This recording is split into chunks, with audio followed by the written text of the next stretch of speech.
جو لوگ نیا سال مناتے ہیں اس ویڈیو کو ضرور دیکھیں اور مفتی صاحب کی اس بیان پر عمل کریں۔ بسم اللہ الرحمن الرحیم۔ ہیپی نیو ایئر کے نام سے پوری دنیا میں ایک شور شرابہ ہے اور نئے سال کی لوگ مبارکباد دے رہے ہیں۔ جو لوگ لبرلز ہیں، جو مذہب کو نہیں مانتے، ذرا ہم ان سے پوچھتے ہیں کہ جو آپ ہیپی نیو ایئر کر رہے ہیں، خوشی کی ایک منا رہے ہیں، کس چیز کی خوشی ہو رہی ہے؟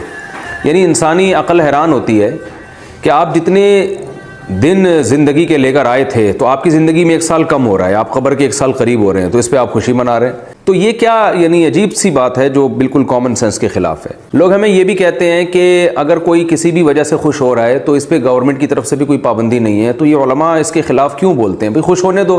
نئے سال کی خوشی منانے میں نقصان یہ ہو رہا ہے کہ آپ موت کے قریب ہوتے چلے جا رہے ہیں، آپ کی ذمہ داریاں بڑھتی چلی جا رہی ہیں، تو آپ اگر افسوس کرتے نا جو اب تک ماضی آپ کا گزرا ہے، اس افسوس سے اس بات کا چانس تھا کہ شاید اگلا سال آپ کا بہتر ہو جائے۔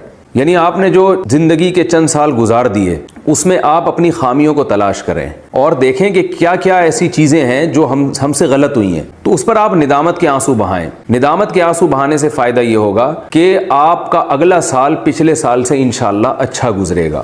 اس خوف سے کہ میں موت کے قریب ہو گیا ہوں، اپنے آپ کو سدھارنے کی کوشش کریں گے۔ اس سال ہمیں کرنا کیا ہے کہ ڈائری اور پین لے کے بیٹھ جانا ہے کہ بھائی میں کون سی میرے اندر برائیاں ایسی ہیں جو میری عمر 22 سال ہو گئی، 24 سال ہو گئی، 38 سال ہو گئی، 60 سال ہو گئی، جو میں اب تک نہیں چھوڑ سکا، تو کیا اگلا سال بھی ایسے ہی گزارنا ہے؟ اور اگر ایسا نہیں گزارنا، کچھ اچھا کرنا ہے، تو میں نے اگلے سال کے لیے کیا پہلے سے پلاننگ کی ہوئی ہے؟ اگر برا کیا ہے تو ابھی سے پلاننگ کریں، اس برائی کو دوبارہ اپنی زندگی میں نہیں لانا، نکالنا ہے۔ کیسے نکالنا ہے؟